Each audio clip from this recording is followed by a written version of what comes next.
Uma boa noite para quem entrou agora. Sexta-feira, a galera que está aí em casa, firme e forte no concurso, né? Mas é isso aí mesmo, a gente tem que fazer sacrifícios na vida da gente.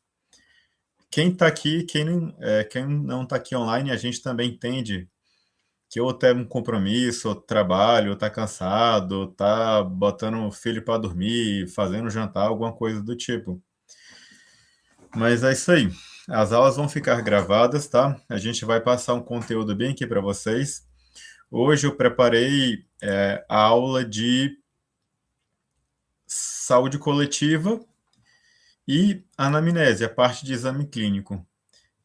Essa parte de coletiva, a gente vai ter que só para cumprir tabela no edital, porque a gente, pelo que eu andei vendo nas provas anteriores de concurso, o IFP não costuma cobrar muito. É tanto que a saúde coletiva do IFP, ela foge muito de leis. Não tem nada de PNAB, não tem nada de Política Nacional de Saúde Bucal, não tem nada de conceito de SUS, Lei 8080, não tem nada disso. É simplesmente focado em prevenção, em saúde e em educação mesmo. Então vamos iniciar primeiramente pelo conceito de saúde bucal. E uma das coisas mais cobradas em saúde coletiva, pelo que eu pesquisei aqui de um modo geral, é só aquele basicão, que é os níveis de prevenção, a Política Nacional de Saúde Bucal, só que isso não entra muito assim no nosso edital. Atribuições da equipe de saúde bucal, os principais agravos de saúde bucal. Porém, o nosso concurso é para um instituto, né? Então não consta leis nem portarias, muito menos resoluções. A gente vai focar mais na parte preventiva mesmo. E não tem como adentrar muito sem ser feito o conceito principal de saúde bucal coletiva, que é o que? Que é o que, mais ou menos? É o que? São saberes e práticas, né, que redefinem a odontologia fora do consultório. A gente foca em prevenções de saúde de boca, de populações em geral. A gente previne doenças, devolve qualidade de vida, dá um acesso igualitário aos serviços de saúde em geral. O nome já está dizendo coletivo, a gente não olha para uma pessoa, a gente olha para a comunidade inteira, não apenas para um paciente. E a saúde coletiva, ela abrange também muita parte assim, de doenças de um local, abrange políticas públicas de um certo setor, fornece educação de saúde para a população em geral. Aqui uma grande diferença entre promoção de saúde e prevenção de doenças. Essa carta de Ottawa aqui é um dos focos bem importantes em saúde. Ottawa falava em quê? Que os principais determinantes em saúde era o quê? Era transformar as medidas sociais, né? Condições de vida, trabalho, moradia. Ou seja, ter saúde não é só ter a ausência de doenças. É moradia, é um setor, é educação, é transporte, é saúde mental, são várias outras coisas. E o outro conceito é o que? Das prevenções de doenças, né? Que são a gente faz, são atitudes que vão evitar certos tipos de endemias na sociedade. Deixa eu só dar uma travada bem aqui.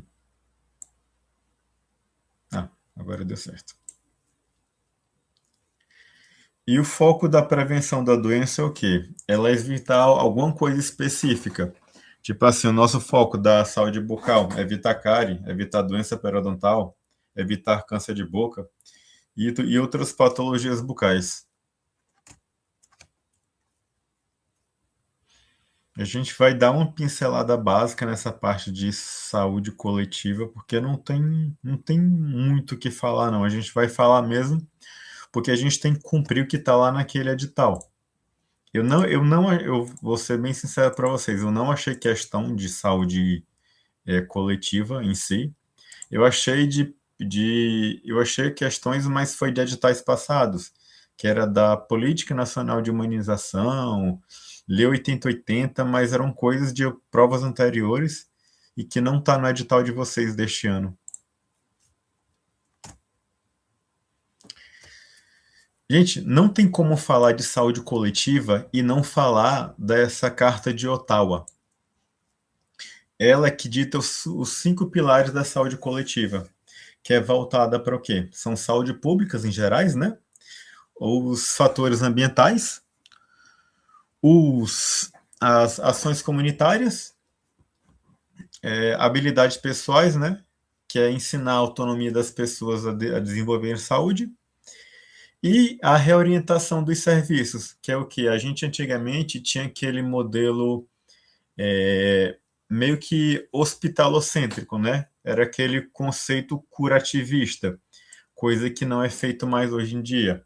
A gente, na saúde coletiva, a gente foca na prevenção do que naquele modelo hospitalocêntrico, que era do antes do SUS, antes do dos anos antes da oitava Conferência Mundial de Saúde.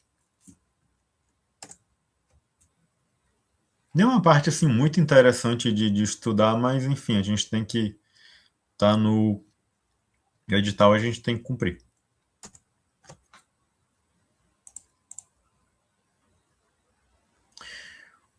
Uma questão que eu achei aqui, assim, que eu já vou colocar no coisa para vocês, essa daqui, que eu achei de saúde coletiva da banca Univale. Univale é uma banca lá de Santa Catarina.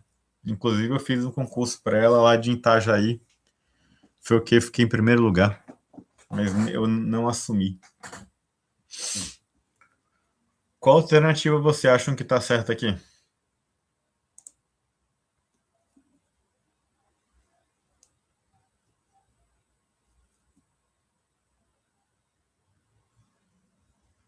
Podem participar no chat se quiserem.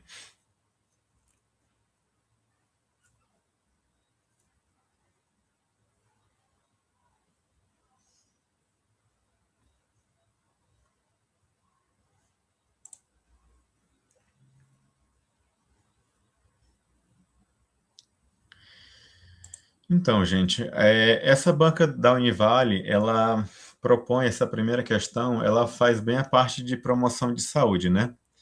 Essa alternativa A, ela está correta, né? Que ela fala que a promoção de saúde bucal envolve criação de ambientes favoráveis, a fluoretação de águas, a regulação de venda de alimentos com alto teor de açúcar. A letra B também está correta.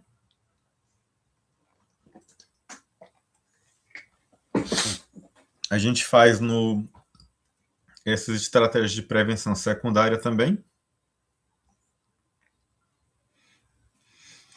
Essa alternativa C, a gente vê um pouco da visão futurística dela, que quando a questão coloca informações técnicas, a gente vê que é meio que um caminho errado, sabe? Porque o paciente é leigo, as pessoas são leigas no assunto técnico, então não adianta tu explicar alguma coisa usando, digamos assim, tu vai ter placa bacteriana na boca, biofilme, não sei o quê.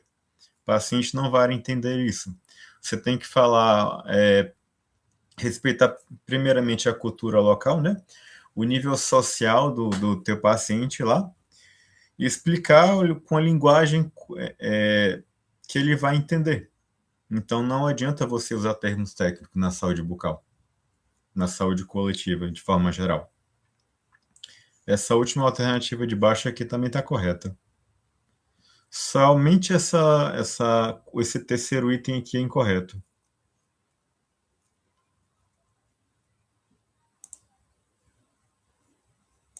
Deixa eu ver aqui. Vamos passar aqui. Como eu falei para vocês, somente a alternativa F é correta, né?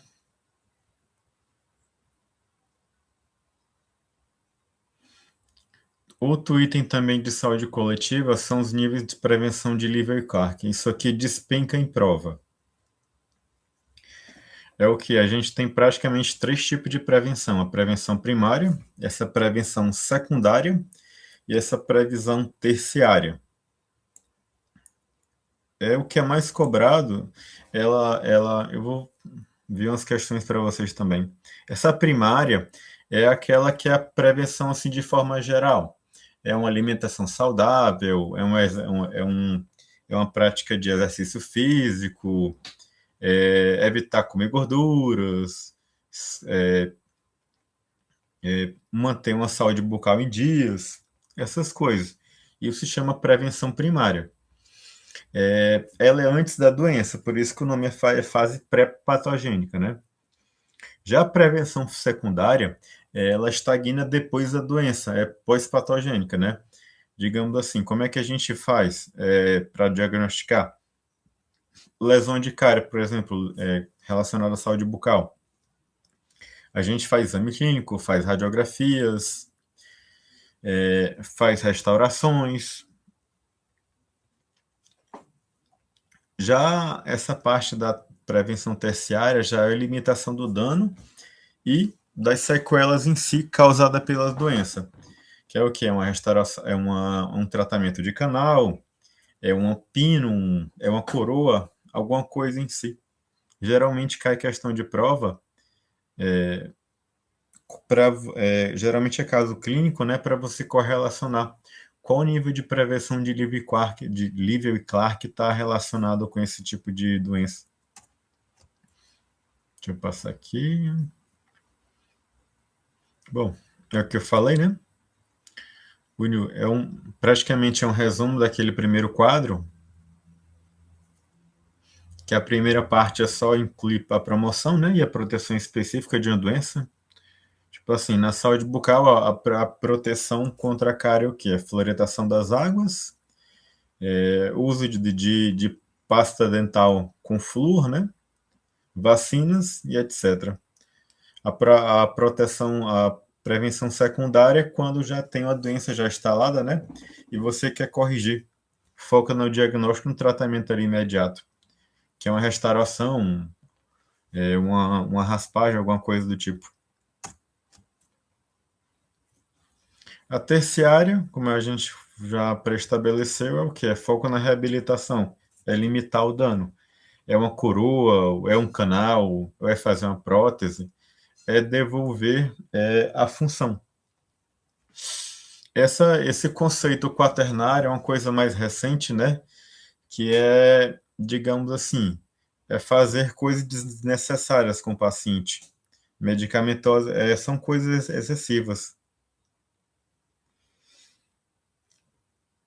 Sabe aquele paciente que chega no posto e quer tudo? Eu não sei se alguém trabalha aqui no setor público, mas é aquele paciente que vai sempre, eu quero ressonância da cabeça, eu quero ressonância do corpo todo, eu quero isso e aquilo. Só que, tipo assim, gente, é tratamento desnecessário.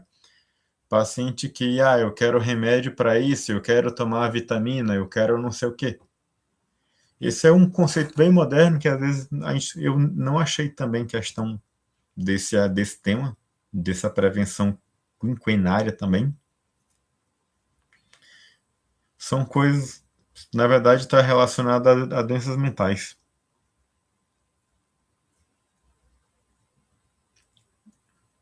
Deixa eu ver aqui, outra questão.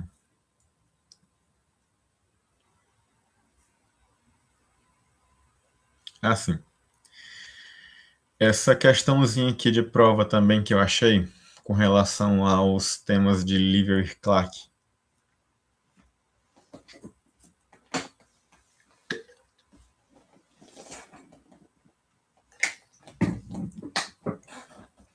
Aqui, na reabilitação, ora, vamos ler a questão aqui com calma. Os níveis de prevenção por Livell e Clark, em 1865, estruturam a intervenção odontológica conforme a história natural das doenças. A compreensão desse nível. Vamos lá. Letra A. Reabilitação por meio de implantes é atividade de prevenção primária. Não é, porque reabilitação em implantes é limitação de dano, então a letra A está errada. Nível de prevenção primária inclui proteções específicas? Sim. Selante fósforo? Sim. Acho que é a letra B. Limitação do dano é comum, prevenção secundária, não é. Limitação do dano é terciária. E a letra D também está errada, está falando que diagnóstico precoce compra um nível de atenção terciária. Não. Precoce é prevenção secundária. Ou seja, a alternativa B é nosso gabarito. Deixa eu ver se é isso mesmo. É. Então, voltando aqui àquele assunto que a gente viu no início do slide. A gente, na saúde coletiva, ela tira o foco do paciente, né? E vai para o foco da sociedade. É feito de políticas públicas no ambiente social, a gente faz uma alimentação voltada para as medidas alimentares, né? Na dieta do paciente, uma alimentação sem gordura, sem açúcar, fluoretação das águas, a gente faz os hábitos de higiene, os hábitos do paciente também, evitar o tabagismo, uma correlação, digamos assim, são uma rede de apoio de saúde bucal perto dos pacientes, né? São um postinho de saúde perto daquela população em geral, que seja de fácil acesso a todos. E tem também o foco individual, mas aí já foge do meio que o coletivo. Que é o que? A gente foca no comportamento e mudança do sujeito, né? A gente faz um acompanhamento dietético, redução do consumo de açúcar, faz ele usar o consumo fluoretado de pasta de dente, né? E a aplicação tópica química, o autocuidado com fio dental, consultas odontológicas de rotinas e etc.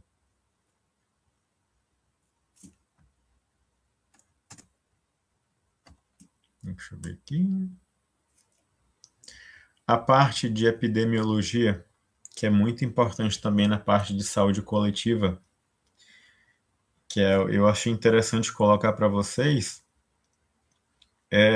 assim, esses conceitos de CPOD, CPI, índice de DIN, porque são coisas bem cobradas na parte assim, de saúde coletiva. Elas vão um pouco assim para a saúde de SUS, mas é interessante a gente ver. A gente vê que o CPOD é para dentes permanentes, o COD são para dentes descidos, né? O CPI é o índice periodontal comunitário, cai bastante em prova. Esse índice de DIN, ele classifica a, a chamada fluorose dentária, que é aquela que é leve, severa, atenuante e vai.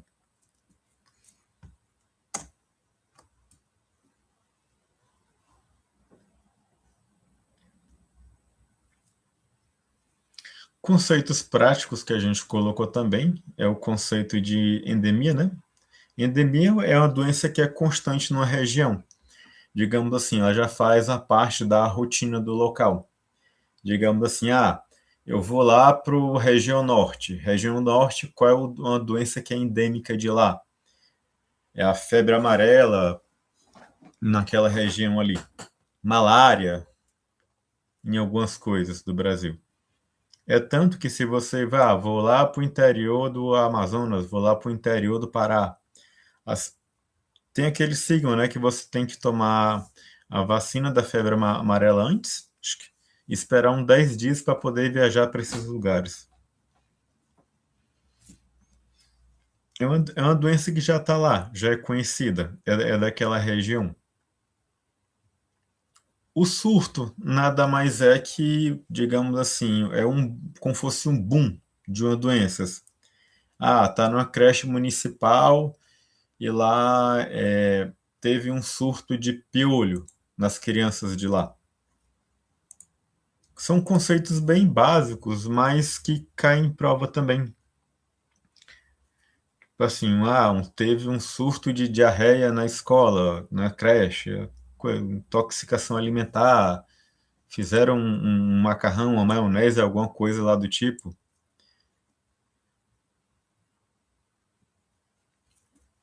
Enfim. E a diferença e a palavra-chave para isso é o quê? É espaço limitado, é no local. Não é numa cidade, não é no estado, não é no país, não. É um local. É numa escola, é no hospital, numa creche, num evento, num restaurante, alguma coisa do tipo. Sempre é num local específico, não é em um ambiente, nem é numa cidade. Outro conceito importante, acho que o mais importante de todos, né, é a epidemia, que é um aumento esporadicamente desproporcional de alguma doença, né, de algum caso suspeito, né, que atinge uma cidade, um estado, uma região do país. Tipo assim, tá tendo muita epidemia de sífilis, epidemia de sarampo, epidemia de chikungunya, tal. É uma doença que foi, digamos assim, descontrolada naquela região.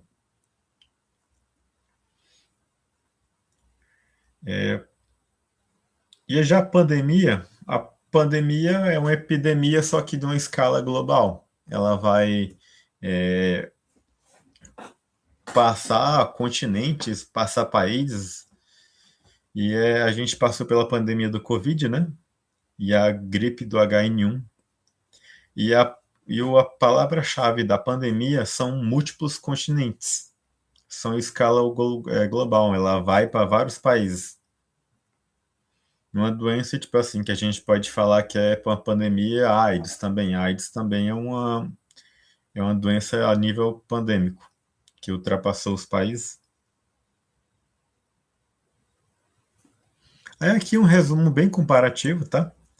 Dos principais conceitos assim em epidemiologia, que é a endemia, né? Que é o local específico, é uma coisa assim da região, é uma malária da Amazônia, uma febre amarela, né? Um surto, né? Que é um local restrito. Pode ser vamos supor, um surto de piolho, sei lá, uma disenteria nas crianças de uma creche, de uma escola. A epidemia, né, que é uma doença que está uma certa. A Teresina está numa epidemia de sífilis, uma epidemia de dengue, por aí vai. São coisas sazonais que vão e voltam. Já a pandemia não, a pandemia já é uma escala global, ultrapassa continentes, atinge o mundo. A gente tem o Covid, a Monkeypox, o H1N1, são certas coisas do tipo.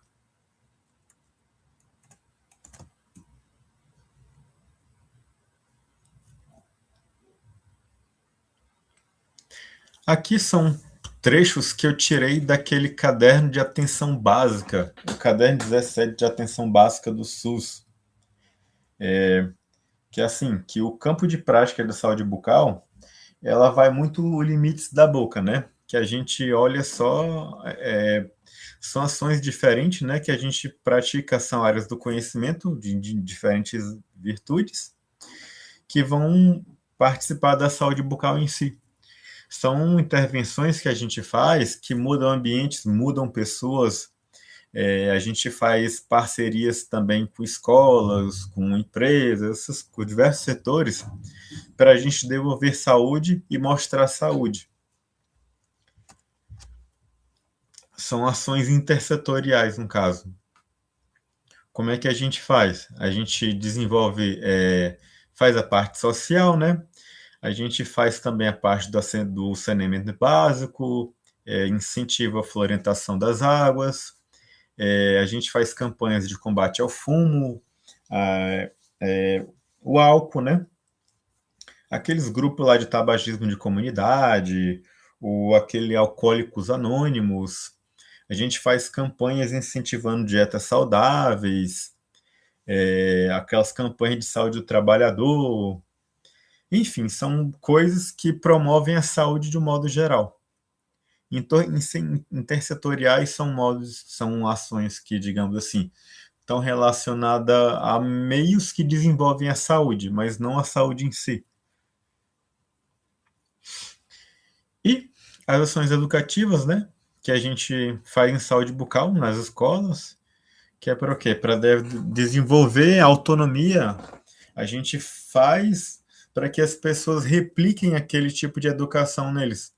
A gente vai na escola, a gente que é da saúde da família, né, do SUS, a gente vai nas escolas, vai lá, faz escovação supervisionada, faz como é que passa fio dental, como é que remove placa, mostra onde está ficando o resto de comida, e assim vai. A gente faz isso de maneira bem leiga, sabe? A gente pega lá os aluninhos, vamos lá para a escola, vamos mostrar, vamos pegar aquele manequim grande, né? Faz aquele bocão, faz uma linguagem bem cultural mesmo, fala, tem que tirar a manchinha daqui, fazer a escovinha, fazer movimento de vassoura, pegar o fio, tirar a sujeirinha. Você não vai falar em biofilme, falar em placa bacteriana, não vai falar em Streptococcus mutans, não vai falar a palavra dentifrício, que eles não sabem nem o que é, na verdade. Tudo isso a gente vai fazer, né, para melhorar a saúde bucal do povo, né, e da qualidade de vida. Mais uma questãozinha aqui dessa parte de dentista, né, de saúde coletiva, é o quê? Está pedindo a alternativa correta.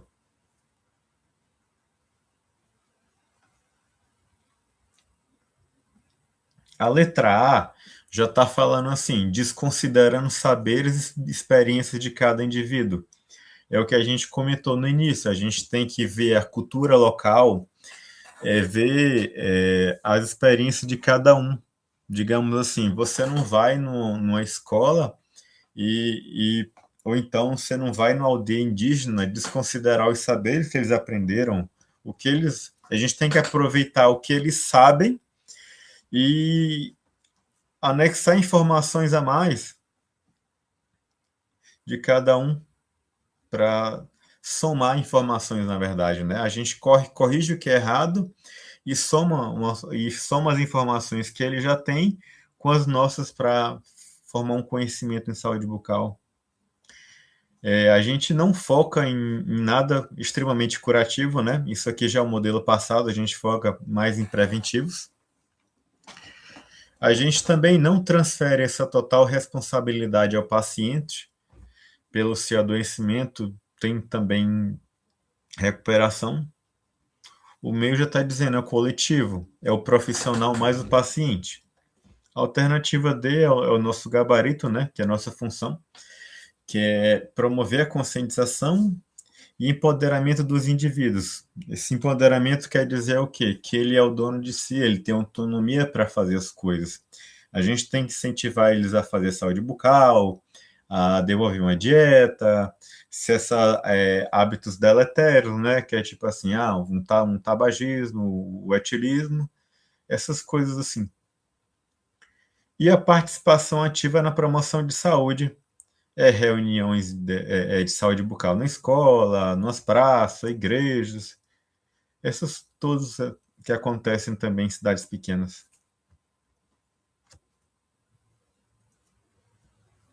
Como eu falei, né, a gente tem que devolver o empoderamento ao indivíduo, né,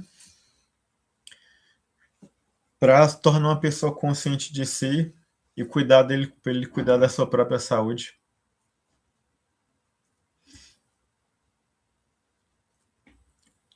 Então, como é que a gente aborda, gente, essa saúde coletiva em si? A gente tem que ver o que as principais saúde bucais, né, doenças, como elas se manifestam, como prevenir, que é a cárie, a doença periodontal, o câncer de boca, né? A gente tem que incentivar o autocuidado, né, que é a escovação com dentifrício de flúor, uso de fio dental. A gente tem que evitar cuidados que geram a fluorose, é o que? A quantidade de pasta, aqueles excessos de bochecho com flúor. A gente tem que orientar crianças assim abaixo de 6 anos, né, que não pode usar aquilo ali. Tem que educar os pais, a dosagem também, a quantidade de pastas, porque a maioria deles vê aquelas propagandas de saúde bucal, né? Vê aquela pastazona, aquela curvinha que faz assim, aquela gotinha, né? Quando vai preencher a escova. A gente tem que orientar sobre a dieta também, esse autoexame de boca, mas isso aqui acho que é meio contraditório, porque o paciente é leigo, né? Ele não vai saber identificar nenhuma alteração. Até às vezes ele sabe identificar o básico, assim. Cuidados imediatos após traumatismo dentário. Isso aqui eu até costumo fazer aqui no SUS, né? A gente tem um videozinho que a gente faz lá o que fazer quando você perde um dente, quando você cai, quando o dente saca fora da boca. Prevenção, exposição ao sol sem proteção, evitar uso de álcool e de fumo, enfim. Essa daqui foi uma das únicas questões do IFP que eu achei que era voltada para a saúde coletiva, na verdade, né? Saúde bucal. Tá pedindo a incorreta.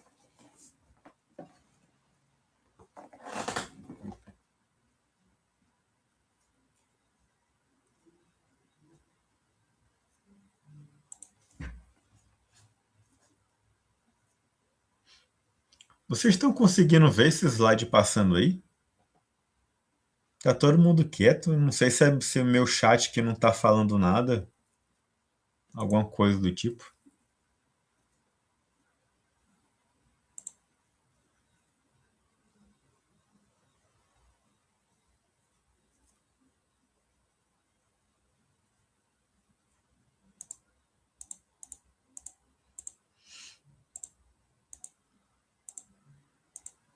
Gente, eu sei que hoje é sexta-feira. Essa parte assim de saúde coletiva, eu sei que realmente ela é maçante. Ela, tipo assim, é zero interesse porque assim, a gente vai fazer um concurso do Instituto Federal, né? E ele foge totalmente aquela parte de SUS. SUS a gente até que domina, mas a saúde coletiva mesmo, assim, em geral, a gente não tem muito o que estudar nessa parte. Pelo que vocês viram até agora, é só prevenção e educação, não foge muito disso. Essa aí foi a única questão que eu achei do IFP que pede a incorreta, né? E a maioria das questões, pelo que eu percebi, elas focam praticamente nesse mesmo assunto. Aqui, a incorreta é o quê? No modo quando você transmite essa informação. A nossa alternativa é a D. Ela foca puramente o quê? No que só demonstre coisa técnica, coisa científica. Só que a gente sabe que todo mundo, a maioria das pessoas são leigas. Dentistas somos nós. Tu não vai saber só falar coisas técnicas com ele. Eu acho que essa foi a única questão realmente que eu achei. Deixa eu ver aqui.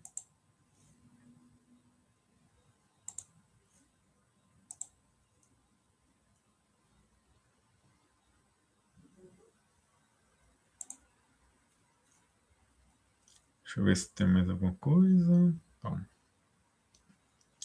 Então, gente, como eu falei, né? A linguagem puramente técnica, né, ela cria uma barreira de comunicação entre nós e o paciente, né? Então, a gente tem que promover a autonomia do paciente, né? A gente tem que ter ouvir uma linguagem respeitando a cultura do paciente. A linguagem tem que ser simples, acessível, clara e adaptada ao contexto de cada paciente. Vou passar aqui esse slide.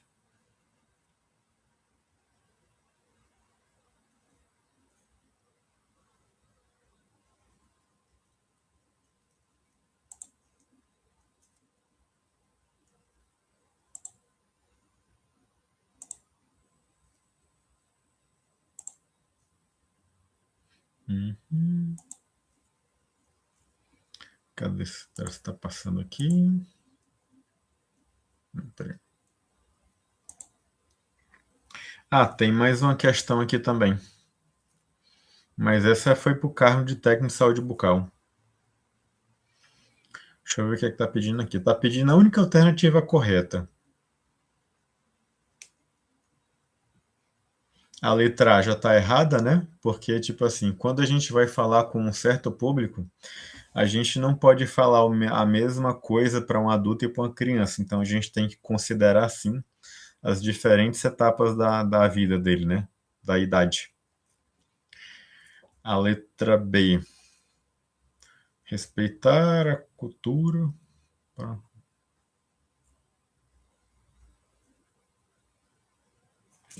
Então, eu acho que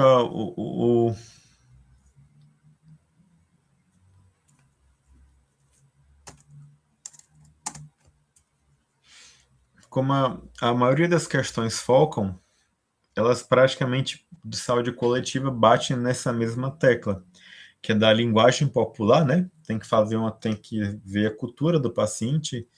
É, a gente tem que ter uma linguagem simples, adequada, utilização de recursos lúdicos, né, que auxiliam a pessoa, né, ao entendimento e resumir sempre o que foi abordado.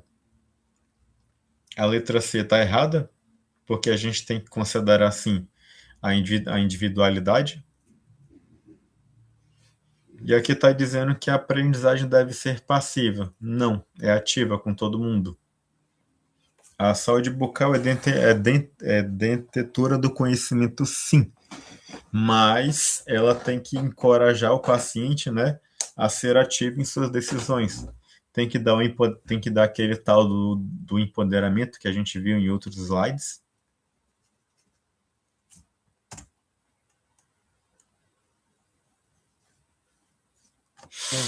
E ali está falando da técnica de escovação. Essa técnica de escovação que está dizendo aqui na letra D, a fones é aquela que é mais para criança, né? A gente vai ver bem slide que vai falar dessa técnica aqui. Base é aquela que é mais para adulto, que a gente faz movimento vibratório, né? Mas ao mesmo tempo a gente atinge os sulcos e faz uma escovação a 45 graus.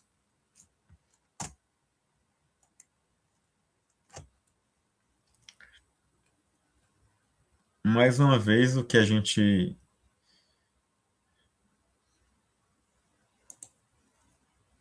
está vendo aqui, a maioria das coisas que eu peguei em saúde coletiva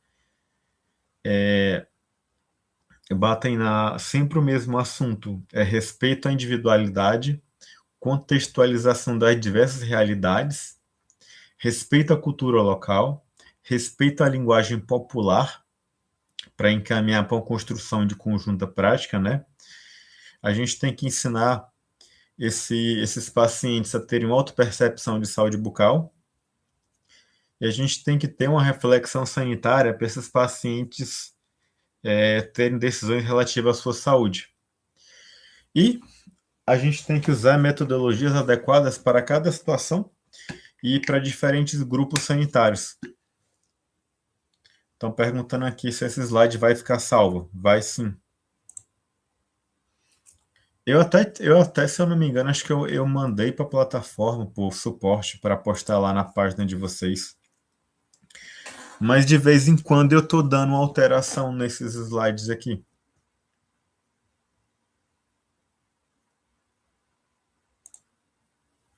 Deixa eu beber só uma água bem rápida aqui.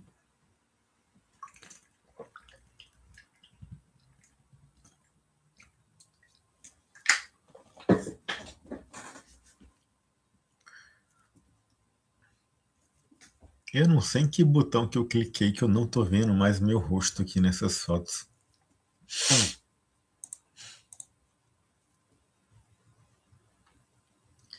Deixa eu ver aqui.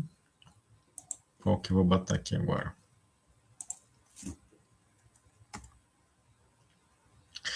Então, gente, qual o nosso papel, nós como dentistas, perante a sociedade? O que é que a gente tem que fazer? Nosso papel na sociedade é o quê? A gente tem que, nossa atuação perante a saúde pública. A gente tem que informar, apoiar, ensinar. A gente tem que ser referências, falar a verdade para nossos pacientes, né? Falar o que é bom, falar o que é ruim, denunciar irregularidades. Tipo assim, acho que até o item aqui, denunciar publicidades enganosas. Vamos supor uma publicidade enganosa que a gente vê. A gente vê o quê? O carvão ativado. Ah, a pasta de carvão ativado é boa para os dentes. E tá lá nas prateleiras, cheio ao livre alcance de todos. Na farmácia, no supermercado, até a Colgate também colocando lá aquelas fitinhas de para clareamento, né? A gente tem que falar sobre a doença Ocarina, né? Que a gente tem como reverter algumas coisas. Estágio inicial. A gente tem que falar da importância do selante.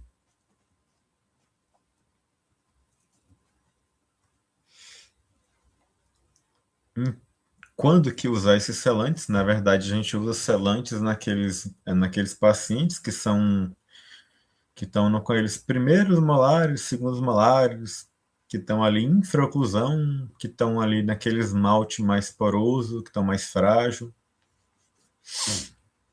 A gente usa para paralisar lesões iniciais e oclusais e assim por diante.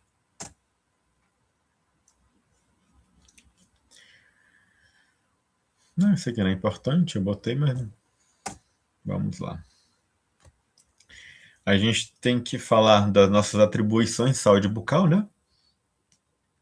O papel do cirurgião dentista, aqui é da equipe de saúde bucal em si. Nosso papel como cirurgião, a gente vai elaborar as aulas, né? A gente vai organizar a equipe, a gente vai avaliar. Geralmente, quem executa essa parte de saúde bucal são nossos auxiliares. A gente só coordena. A gente fica mais na parte clínica, né? Vendo também. E a gente treina nossos auxiliares de saúde bucal, os técnicos, né? E os ACS a desenvolver essas ações. Essa parte mais é voltada, acho que essa parte aqui mais é na parte da Política Nacional de Saúde Bucal que está lá também. Eu botei só para a nível de interesse. Depois vocês dão uma olhadinha lá. Aqui são PSE, né, que é o Programa Saúde na Escola, que é um programa que a gente faz nas escolas, né? A gente vai, leva um manequim, demonstra técnica de saúde bucal, faz escovação supervisionada, aplica flúor, a gente fala da alimentação saudável, a gente vai também em grupo de idosos, grupo de adultos, falar sobre tabagismo, falar sobre uso de drogas, sobre o álcool, coisas assim. Não só a gente fala assim, escola em geral, mas a gente vai no EJA, tá? O EJA é aquele grupo de escolas, pelo menos aqui em Capanema a gente vai. O EJA é aquele programa escolar para quem já é adulto, já. Você vê lá, as senhorinhas já que não tiveram que estudar não puderam estudar na juventude porque tiveram que trabalhar. A gente vê pessoas de todas as idades. E lá a gente vai falar do álcool, do fumo, essas coisas todas. A gente não vai só lá nas criancinhas, não. A gente vai também nos adultos também. A gente atua também na PAI, no CAPS também. A gente vai também nos grupos da pastoral aqui, da cidade, de um modo geral.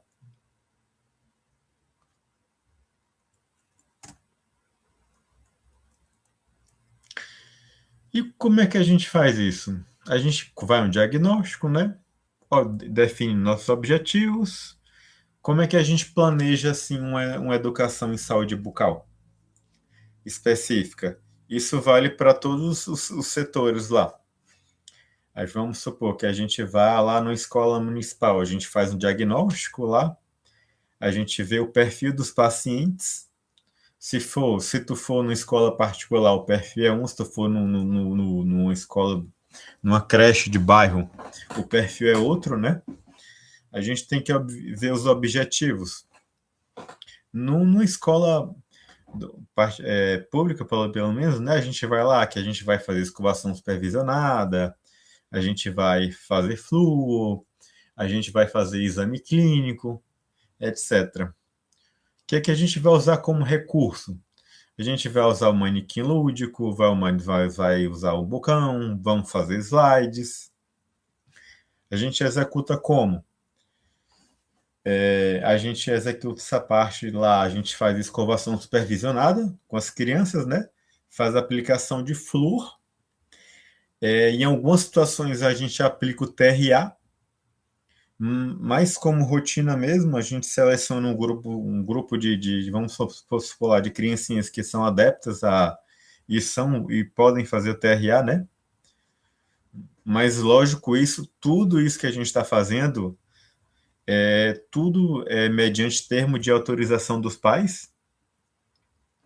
Depois a gente tem esse feedback. Como é que a gente tem esse feedback de maneira geral?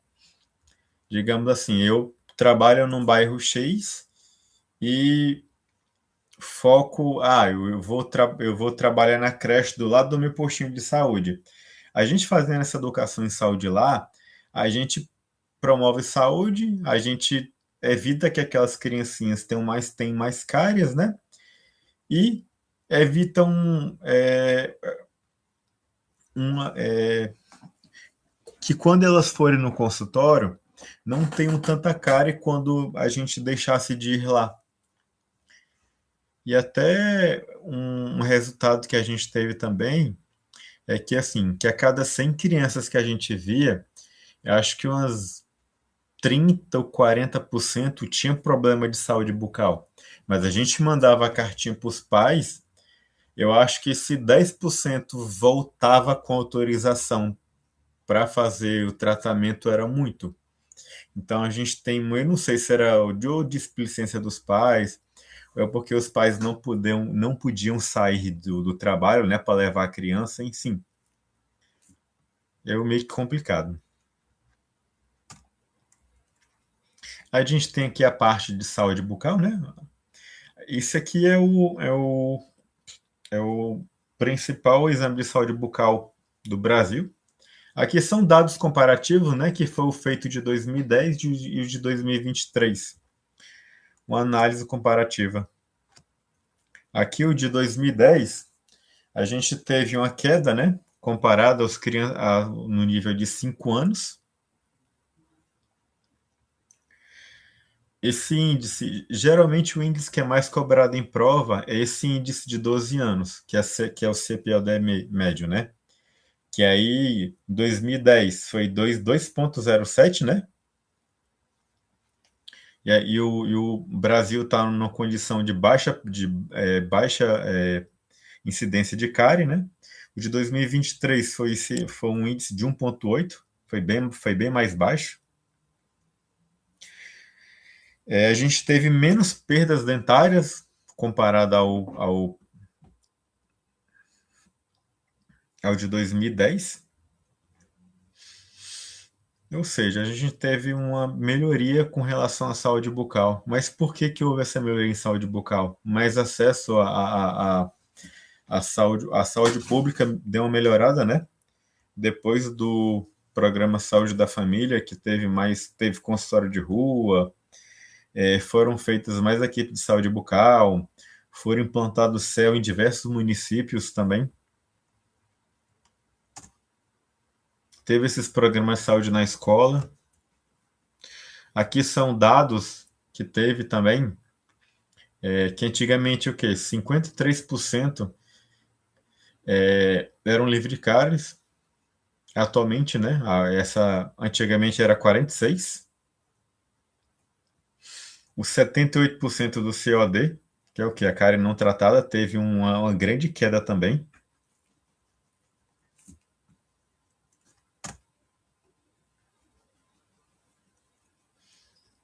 Um resumo aqui. O que é que a gente teve? A gente teve uma queda no CPLD, né?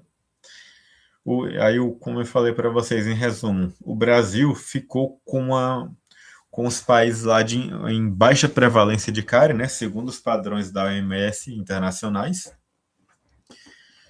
O, o componente obturado, né, restaurado, ele superou a quantidade de perdas, comprovando a expansão, o acesso às restaurações, né? O acesso desses pacientes aos consultórios em si, de maneira geral.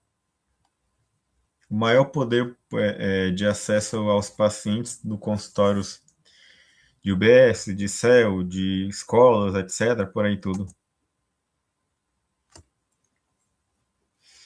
Aqui também do adulto, que a gente teve resumindo aquele quadro, né, teve uma queda assim expressiva, assim, de 16 passou para 10,7. Dos idosos também caiu de 53 foram para 36, uma taxa assim bem acentuada. Só que mesmo assim a gente tem desafios que a gente guarda, né? Tipo assim, geralmente o norte e o nordeste são as regiões que têm mais essa demanda de perca de cárie dentária, né? Com relação ao sul do país.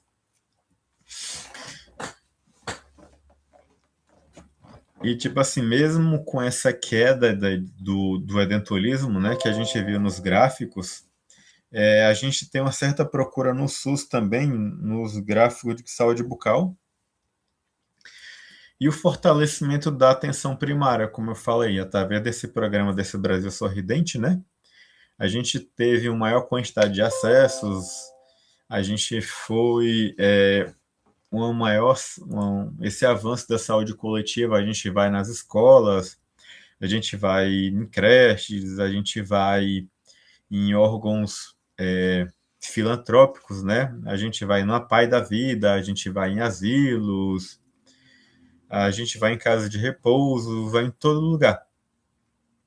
Tudo isso a gente fortalece a saúde bucal e a população tem um maior acesso com relação a esses meios de tratamento.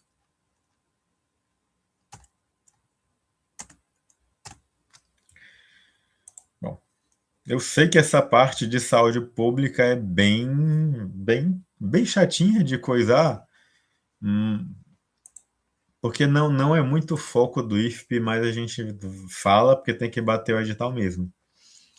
Agora sim, a gente vai entrar no ramo da odontologia mesmo, que é a parte da segunda aula, gente, que é a parte de exame clínico, né? Anamnese, físico, diagnóstico, etc. Deixa eu botar aqui. Vamos lá.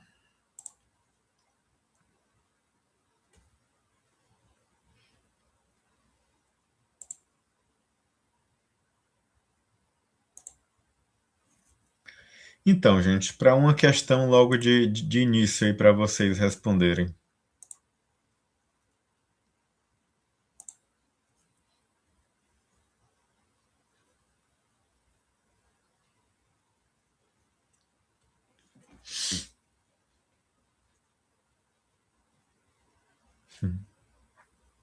Essa foi a questão da prova de 2012. Vamos lá. O pulso radial de um adulto varia entre 60 e 60. Está correto. Temperatura axilar também está correta. Frequência respiratória também está correta.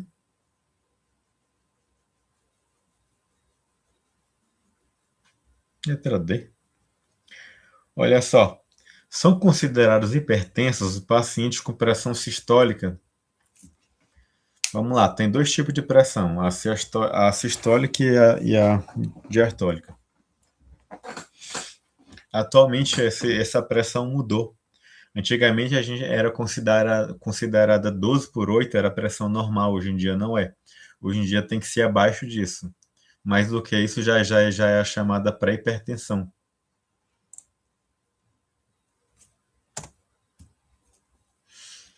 Então vamos lá.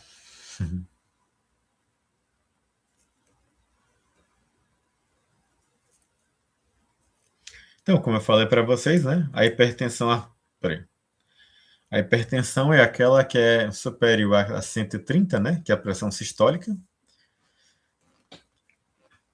Mas esse gabarito está um pouco alterado, porque o. Deixa eu ver quando foi essa questão. 2012, ela já está bem moderninha. Mas esse aqui é o gabarito da época, né? Mas essa questão, se fosse atualmente, ia ser anulada, porque a pressão atualmente é 12 por 7, 12 por 8.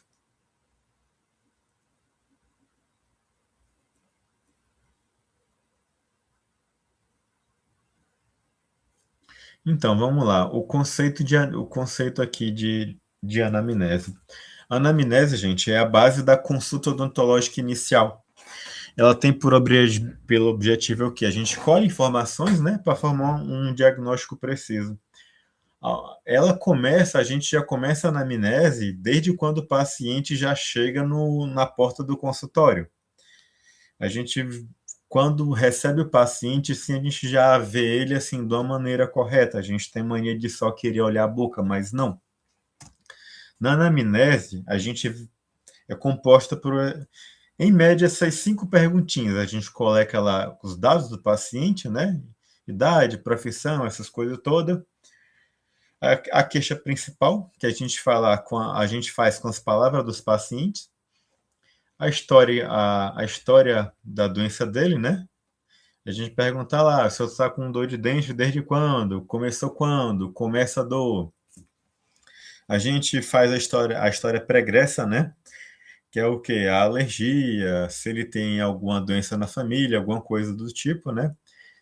Digamos assim, o paciente tem periodontite, mas, tipo assim, você tem algum parente na família que tem? Seu pai tem diabetes? A gente vai procurando doenças para coisar. Hábitos de vida. Como é a rotina daquele paciente? Ele usa remédio? Ele tem xerostomia? Ele é tabagista? Ele é etilista? Enfim, tudo isso é que é investigado para a gente tratar um perfil de um paciente, mais ou menos. Conforme a anamnese, a gente tem essa classificação ASA aqui. Essa parte aqui despenca em prova de concurso. Geralmente, da anamnese, que a gente faz aquelas perguntas, né? A gente tem a classificação ASA. ASA 1, ASA 2, ASA 3, ASA 4, ASA 5 e ASA 6.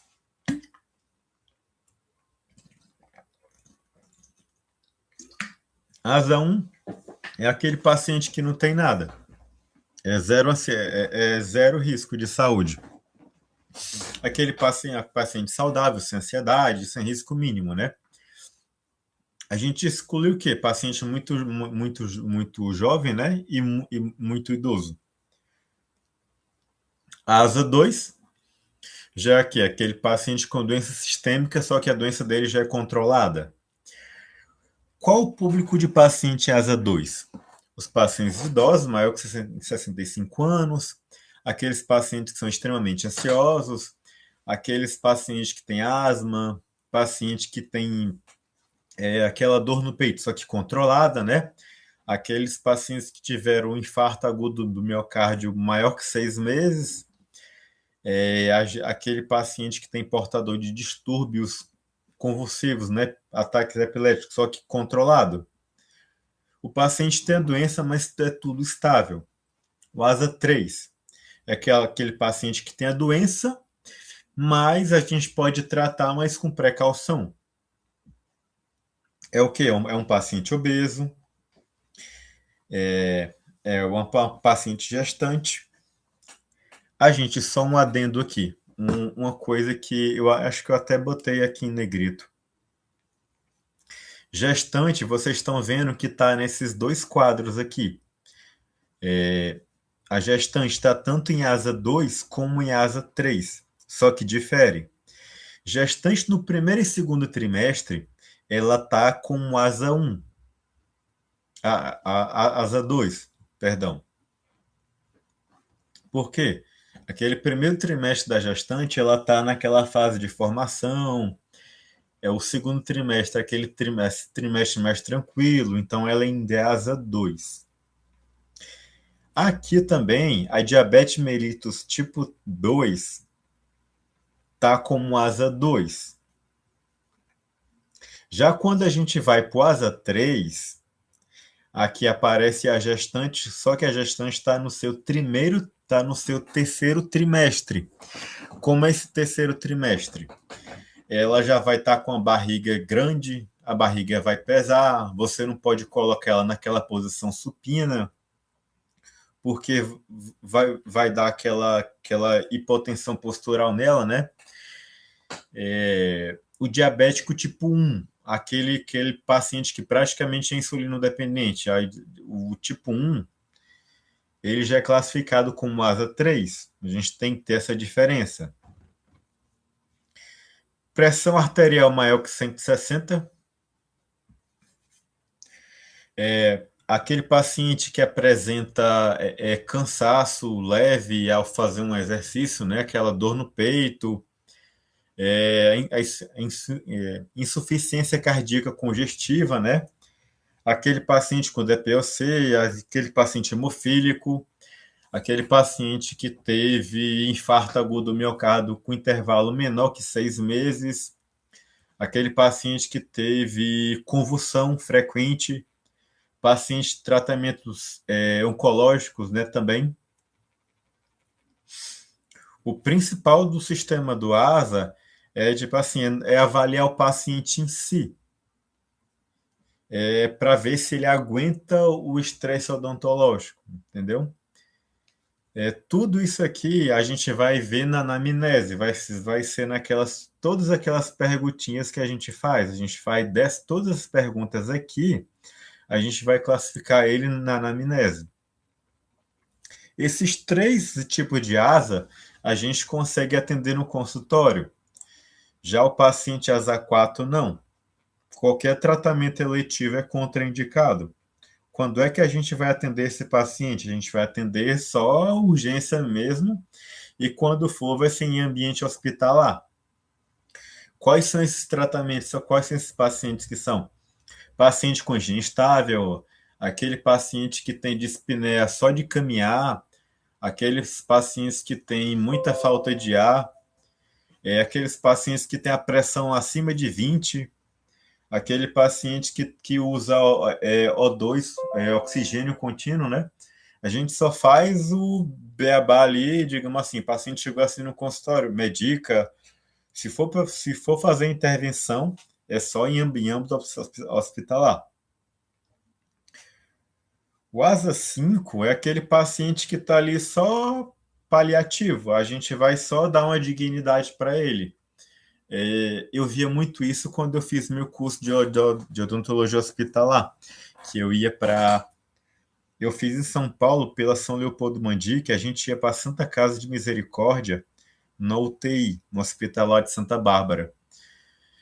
É assim, a gente fazia cuidado paliativo naquele paciente que estava ali terminal só para dar uma dignidade para ele. A gente fazia aqui higienização bucal, a gente avaliava aquele tubo, né? Que os pacientes entubados fica aquele tubo em constante atrito aqui, cria aquela úlcera que, tipo assim, o pessoal da enfermagem meio que não liga muito, isso também não entende, né?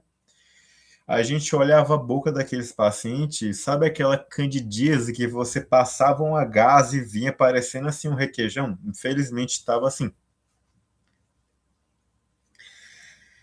E o paciente asa 6 é aquele paciente já que, tipo assim, já está morte cerebral declarada, né? Enfim, não tem o que fazer. É só doador de órgãos mesmo, não faz nada. Uma coisa que a gente vê, até eu botei assim, o médico, por mais que o médico, vamos supor, você está numa UPA, então você está no seu postinho de saúde, o paciente vai para lá, doutor, eu quero fazer uma extração dentária. Tu vai aferir a pressão dele está 19, 20 por não sei o quê, E o médico lá, dá um captopril para ele, põe debaixo da língua. E aí a pressão baixa. Quem garante para você que quando você for anestesiar ali, a pressão do paciente não vai subir de novo? E tipo, a decisão é sua, não é do médico, não. O que vai estar na reta vai ser o seu CRO, não vai ser o CRM do médico, não. O médico não vai responder, não. Quem fez o procedimento foi você, dentista, não foi o médico. Então, a gente faz 4 perguntinhas básicas, né? Geralmente, quando o paciente chega, a gente pergunta assim: como é que está o controle da sua saúde? Você está tomando sua medicação? Quais medicamentos que o senhor toma? O senhor fez alguma cirurgia recentemente? Foi normal? O senhor tem algum problema de cicatrização? O senhor tomou seu remédio da pressão hoje? O senhor tomou seu remédio da diabetes hoje, né? A maioria dos pacientes também, eles mentem. Porque assim, não tenho nada, não tenho pressão alta, não tenho nada. Mas a gente, quando abre o prontuário, vê assim, uns 10 tipos de medicamento. A gente tem que ficar atento a essas interações medicamentosas que a gente tem também, né? Que é o propranolol, que é aquele antiarritmínico, né? Que o pessoal usa para arritmia cardíaca, com adrenalina, no tubete. A gente pode dar uma acelerada, né? A gente pode dar uma bradicardia nesse paciente. Perdão, a bradicardia são baixos batimentos. Taquicardia que é o batimento acelerado. A gente tem que ver a interação do varfarino, né? Tem a ver com o sangramento, né? Que a varfarina ela é potencializada pelos AINES. Quais são os AINES? São os anestésicos não os anti-inflamatórios não esteroidais. Que é o que causa? Causa hemorragia grave. Essa interação da varfarina com paracetamol, isso aqui é bem clássica em concurso. Geralmente põe lá qual o analgésico, então anti-inflamatório. Algumas literaturas consideram o paracetamol um AINE, né? Só com AINE mais fraquinho. Outras literaturas consideram ele como estritamente como um analgésico. A gente vai ver isso mais na frente na aula de farmacologia. Então, na anamnese, o que é que a gente faz? A gente faz avaliação física, né? Só que isso começa de acordo quando o paciente já chega no consultório. A gente faz a avaliação física nele aqui, a gente inspeciona, a gente faz a palpação, a gente faz a percussão, a auscultação e, eventualmente, a olfação. A inspeção é o que? Você vê, é o que você está vendo. A gente vai usar o kit clínico, a gente vai usar um espelho, a gente vai usar um afastador, a gente vai olhar a simetria do paciente, né? Vai ver a coloração de mucosa, vai ver como é que tá. A gente vai fazer a palpação. Palpação a gente pega, né? A gente vai ver, vai sentir, vai ver atualmente a área está quente, pode ser um abscesso ou não. A gente vai palpar para ver se está uma área para ver se está enrijecida ou flacidez, né? A gente usa geralmente pode fazer tanto externamente como internamente, né? A gente pode pegar um dente, ver se o dente tem mobilidade. A gente vê essa parte de gânglios linfonodos também, né? A percussão, que é aquele ato de bater, que a gente faz geralmente é com cabo de espelho. A gente para adivinhar um dente que está doendo, né?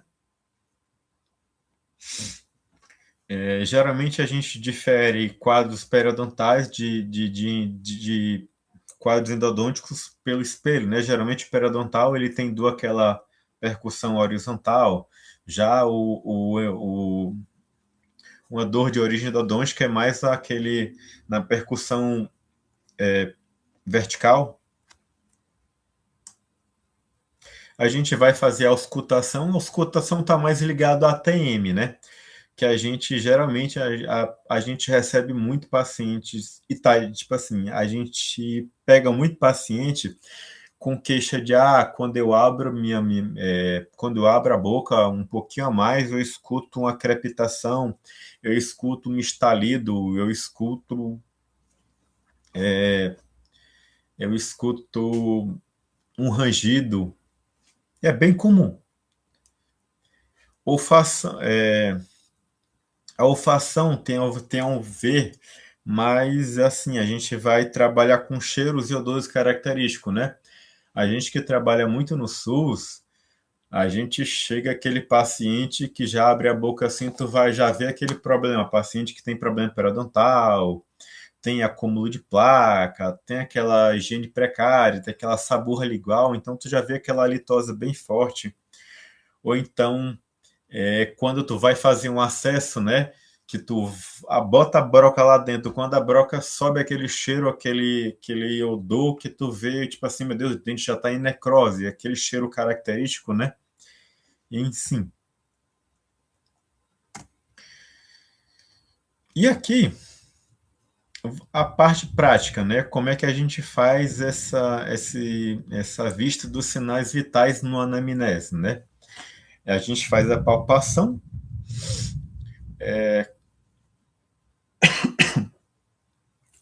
Em adultos e crianças, como é que a gente faz o pulso? A gente faz com a ponta do dedo, mas a gente não usa o polegar. Por que a gente não usa o polegar? Porque no polegar ele tem uma veiazinha, uma artériazinha que dá alteração. Então a gente usa esses dois dedinhos aqui. Em adultos e crianças, a gente pode palpar geralmente aqui no punho ou então aqui no pescoço. Em bebê, a gente pega na artéria braquial. A técnica, né, é o médio e o indicador, nunca o polegar, porque o polegar tem uma artériazinha, uma veia aqui, que ela confunde os batimentos.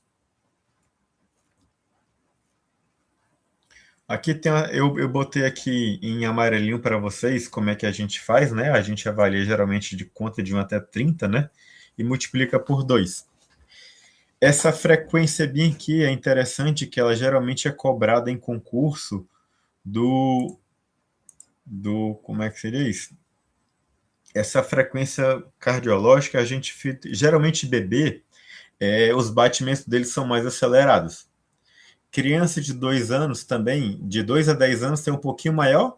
De adultos, varia entre 60 a 100. Algumas bancas gostam de botar de 60 a 80, né? E atletas de alto rendimento, por eles já terem esse, digamos assim, o físico deles, né? Os batimentos deles são mais estáveis, são mais controlados, então os batimentos deles são menores. Então vê que é de 40 a 60 por conta disso.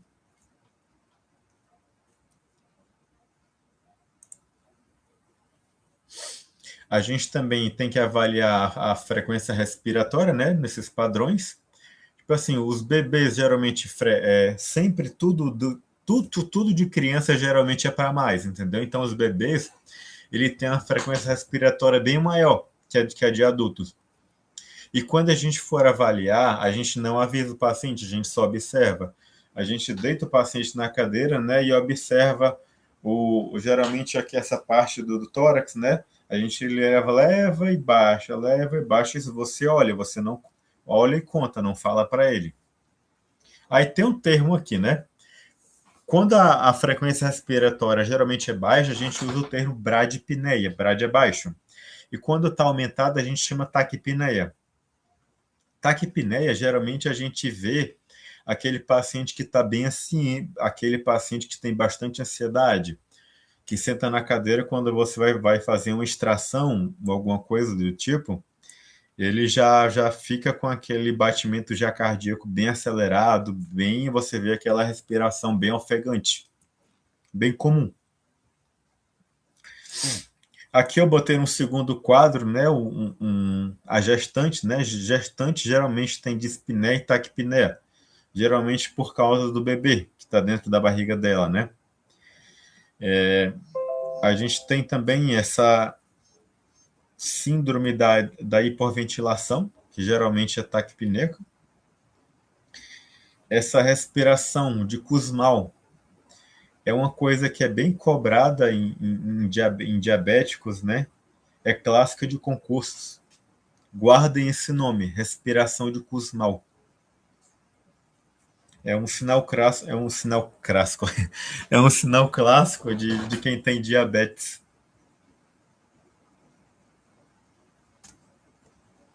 Deixa eu ver aqui o principal slide. Como eu falei para vocês, né? A gente tem aqui a pressão arterial normal, né? Que a normal é 12, né? E a diastólica é 80. 12 por 8 é o normal. Só que a gente teve uma alteraçãozinha, que agora a pressão normal é aquela abaixo de 12 por 8. A gente tem um padrão de pré-hipertensão, aquela que é acima de 12, né? 120 até 139. E a diastólica entre 80 e 89. Aí a hipertensão, estágio 1, o estágio 2. A estágio 2 é aquela que é maior que 160. De acordo com Andrade, a gente tem um limite que a gente atende no consultório. A gente geralmente atende no consultório um limite até 160, geralmente. Por 10, na verdade. 16 por 10 é o nosso limite padrão, de acordo com Andrade. A gente tem que avaliar também, a gente tem que, quando for medir, tem que ver se o paciente acabou de sentar, caminhou lá da recepção até o consultório. Ele vai estar a pressão alterada. A gente tem que ver se o paciente bebeu, ou se tomou café, ou se tomou um energético, ou se veio correndo, ver exercício. Essa pressão também vai dar levemente alterada também. Então, quando o paciente chegou no consultório de alterada, a gente vai lá, seu José, dona Maria, sente lá um pouquinho, depois volte para a gente aferir essa pressão novamente.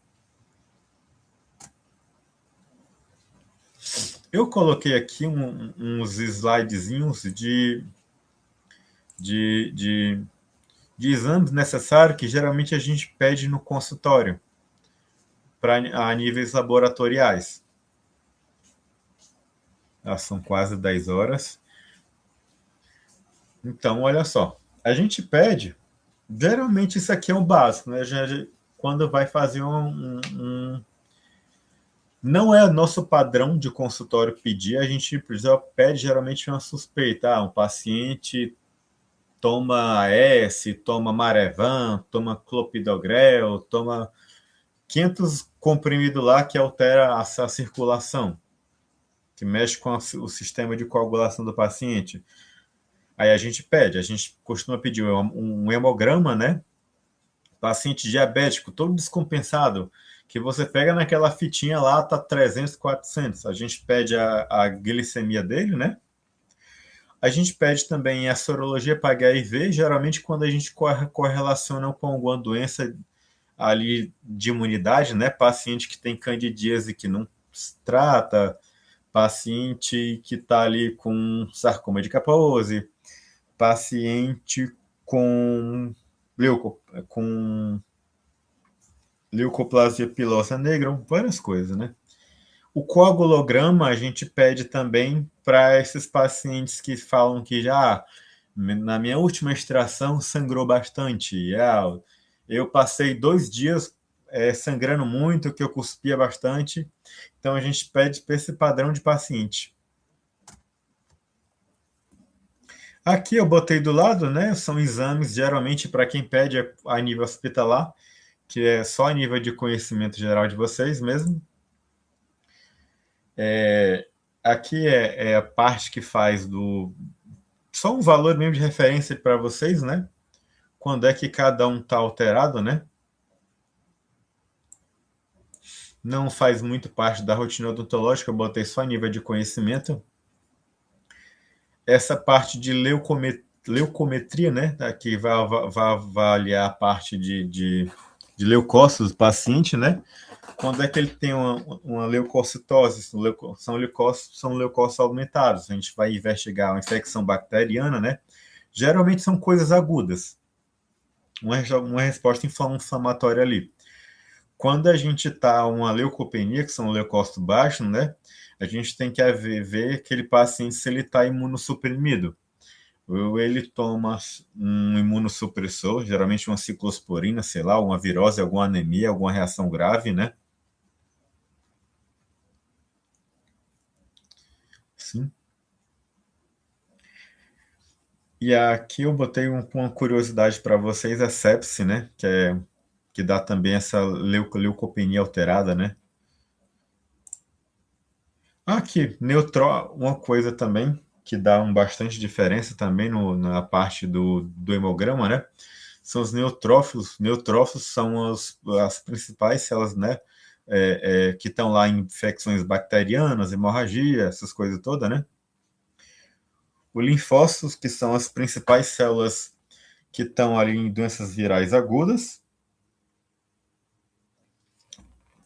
Eosinófilo tem a ver com infecção parasitária.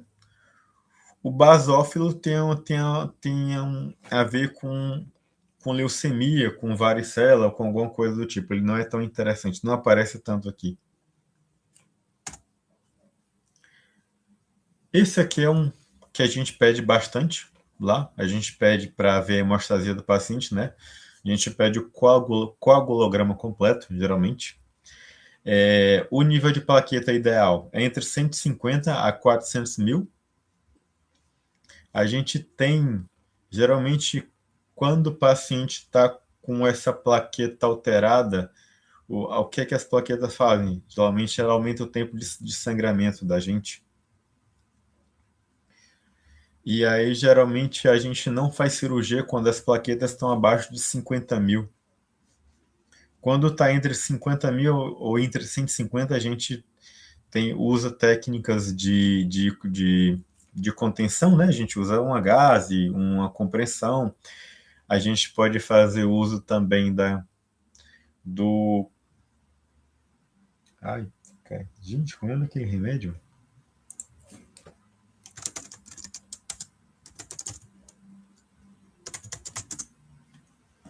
Fugiu o nome aqui. Ah, do ácido tranexâmico, que é o Transamin. Geralmente é para aquele paciente que faz uso que tem sangramento abundante, a gente já passa o Transamin antes, uns 2, 3 dias antes, para ele já ir tomando para fazer alguma cirurgia, alguma coisa do tipo. A gente vê também a glicose, né? Paciente em jejum, a glicose, o normal, o limite é até 100. Acima de 100, 110, 120 é um paciente que já é pré-diabético. Aí a gente investiga, né, o diabetes, a síndrome de Cushing, alguma coisa do tipo, né? E eu botei aqui em um trecho aqui do Andrade que fala sobre a hemoglobina glicada, que é o exame que vai dar ali. Ele avalia o padrão das hemácias, né? Que são. Ele avalia geralmente de 1 a 3 meses os padrões ali de diabetes do paciente. Aí tem os valorizinhos aqui alterados, os valorizinhos correspondentes, né? A glicemia normal.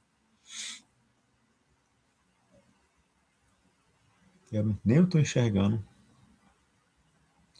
Os valores normais que a gente considera, né? É entre 4 e 6%. Mais do que isso já é considerado que o paciente não controlou a glicemia nesse tempo todo. Aquela coisa, tipo assim, o paciente, eu tenho diabetes, mas não. Quando for no dia do meu exame, não vou consumir nada, vai dar baixo. Só que nos outros dias ele sempre foi descompensado. E na hemoglobina glicada, ele vai dar esse padrão de diabetes, é tipo um histórico da diabetes dele inteiro. Não tem como fugir disso. Tu tem como driblar a glicemia em jejum, que é feito naquela hora. A glicada não. A glicada vai dar teu histórico assim todinho de diabetes.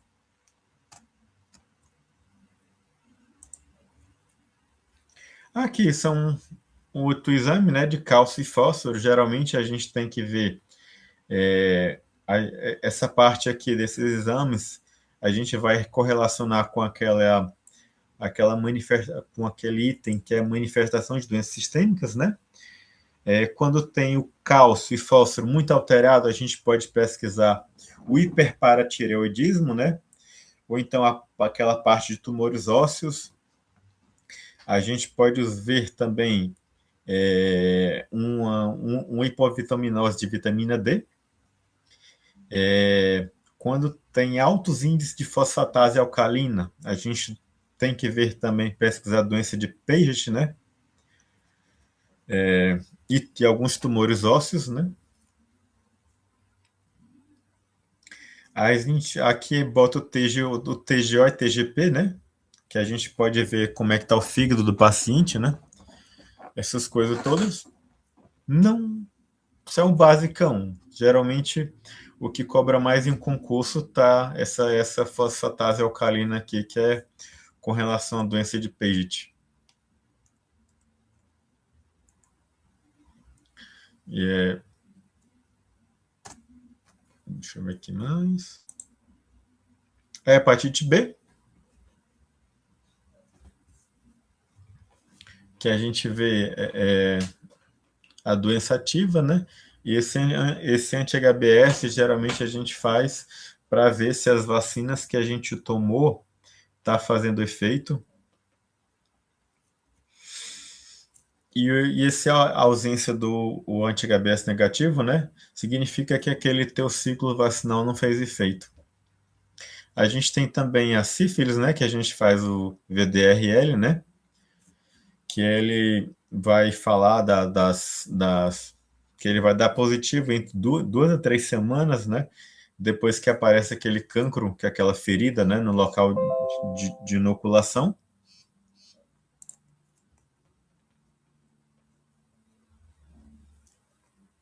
Ele vai ser 100% sensível na fase secundária. Fase secundária é aquela fase que o paciente tem máculas e pálpulas na planta dos pés, nas mãos. O paciente fica cheio de pinta, né? Aqui dá falso positivo também. Geralmente falso positivo é quando faz aquela teste da fitinha rápida. Quando faz o VDRL mesmo, o exame o de sangue mesmo, ou então aquele FTABS, geralmente da reagente. O exame de urina não é muito interessante, mas eu botei só a nível de conhecimento. Eu botei aqui a parte de radiologia intraoral só para nível de conhecimento, tá? Porque a gente vai adentrar essa parte de radiologia intraoral, mas é no quando a gente for na parte de radiologia mesmo, né? Que a gente tem a periapical, a gente faz que é para ver a região de periápse, né? E algumas lesões radiculares. A interproximal, o bite wing, né? Que a gente vê cara interproximal, crista, desenvolvimento, essas coisas, diâmetro da câmara pulpar. A oclusal, que é que ela faz para ver dente incluso, ver se está palatino ou fraturas na mandíbula em si, né? A gente tem aquela vista de antero-posterior de baixo para cima, né? Aqui são as técnicas da intraoral, do paralelismo, né, e da bissetriz, né? Que a gente coloca assim, a gente usa o posicionador, na outra a gente tem aquele Z de Zieski, né, que a gente coloca aquelas angulações necessárias, né? Mas isso tudo, gente, eu vou adentrar na aula de radiologia. Aqui tem algumas incidências que eu botei, né, a técnica de Waters, né, então aquela metonaso, né, que é para ver essa parte aqui do terço anterior. Axial de Hirtz, que é para ver de baixo, ela pega fratura no arco zigomático, né? Fratura nessa parte aqui. A tauna inversa, que a gente vê a parte de ATM, né? De côndilos, né? E a PA de mandíbula, ou então lateral ubíqua, né? Que a gente vê aquele corpo estranho, com os fragmentos ósseos em vários planos ortogonais.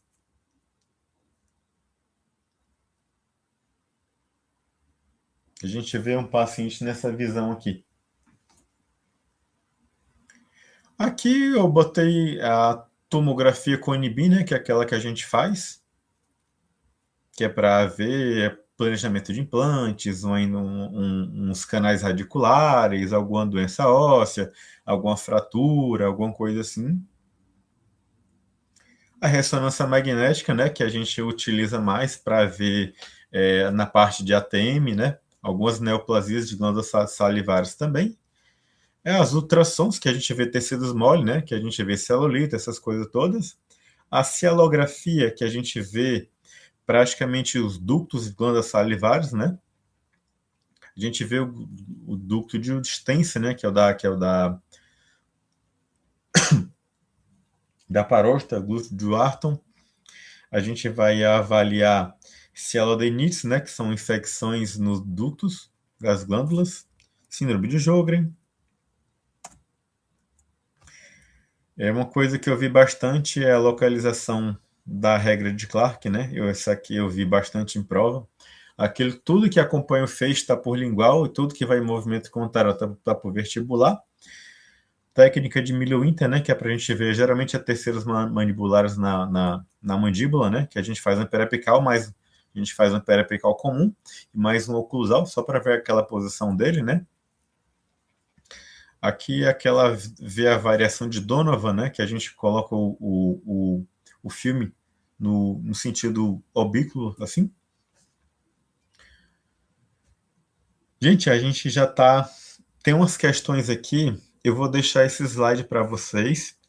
Tem algumas questões que vai dar. Que eu botei só com relação aos exames. A gente já está um pouco além da aula, que já são 10h15. Eu vou encerrar por aqui. E aí eu vou discutir essas questões na próxima aula, tá bom?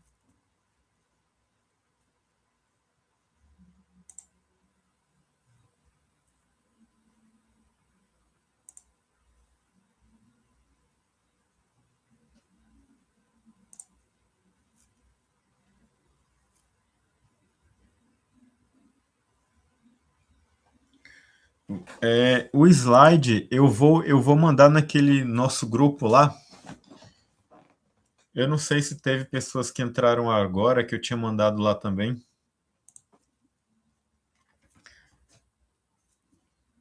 A gente está um pouquinho corrido, assim, porque é muita coisa para falar em 1h20. Mas eu vou tentar ser mais rápido nas outras vezes.